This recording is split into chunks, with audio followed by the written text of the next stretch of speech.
Hi, I'm Teresa Martin from Lower Cape TV. I'm the executive director there.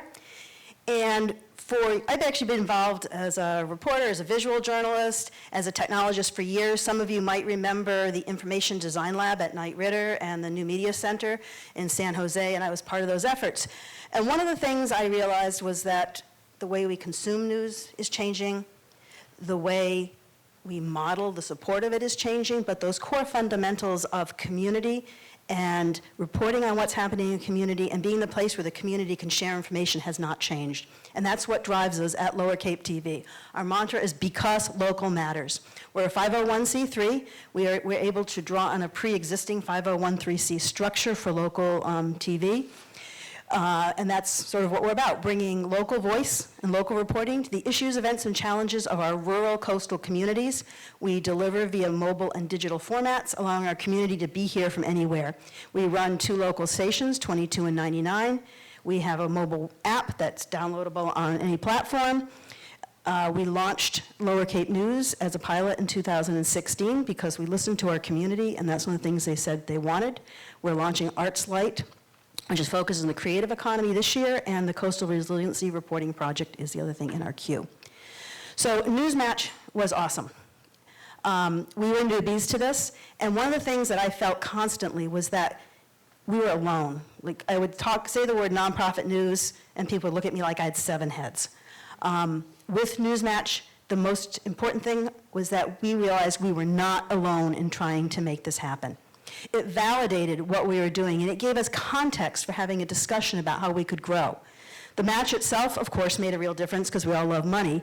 Our goals were number of donors, not dollars, because we realized since nobody knew there was this thing called nonprofit news and no one understood you needed to support it, every person we could engage in any way, shape, or form was going to be our metric of success. So what did we do? We did a lot. We weren't quite sure what we were going to do, so we just kept throwing things out there. We really realized it was a cycle, right? That we would learn something we could do it, we would quickly evaluate it, we would step back, and I'm going to say this because it's really important. We were kind to ourselves.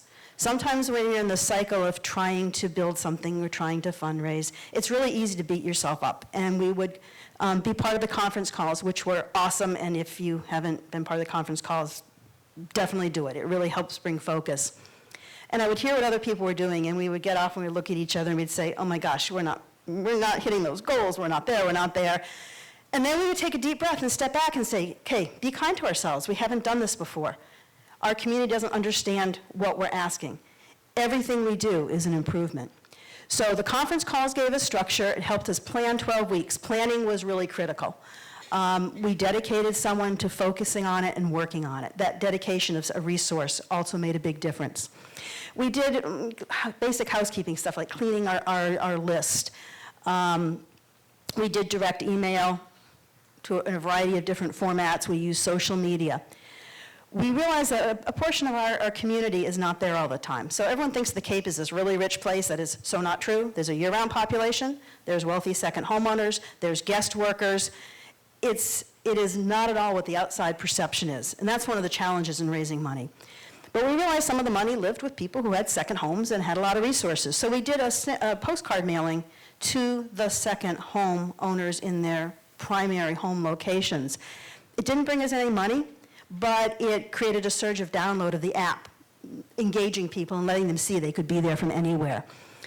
We did live events. We did trivia nights, which were actually pretty fun, and we did a conversation about Cape weather between a couple of well-known people in the region, because we like to talk about weather in New England. It's what we talk about. It's our thing. And we just constantly evaluated and adjusted. It was 12 weeks. It flew by. But we saw it as a constant cycle, like I said, of learn, act, evaluate, be kind, adjust, rinse, and repeat. So we learned a few core things. We learned one step at a time. That, again, we were totally new to doing this, and you can totally freak yourself out. So let's just focus on where. We learned that one step is better than no steps, right? You can do nothing and complain you have no money, or you can take a step and it's a step forward, wherever that step takes you. We realized that all steps have stumbles, and yeah, we were going to mess up, and we were going to make mistakes. But that can't stop you. It's like, just get over it, take the next step forward. And we realized that steps find unexpected paths, like that postcard mailing I was mentioning. We weren't doing that to consider bringing in more people downloading the app. We were hoping it would write checks, even though realistically we figured it wouldn't. But that unexpected result was probably more beneficial to us in engaging more people. So follow-up, how has Newsmatch changed us? Well, first of all, we're preparing all year long. Like the day Newsmatch ended, we started preparing for what was coming up next. We structured ourselves to have weekly meetings that focus on funding discussions. I don't know if you guys know this, but Salesforce is a terrific CRM tool. It's used for for-profit organizations everywhere. There's a Salesforce Foundation, and the Salesforce Foundation provides no-cost licenses to nonprofits. So if it's a tool that you're interested in looking at, look at the Salesforce Foundation.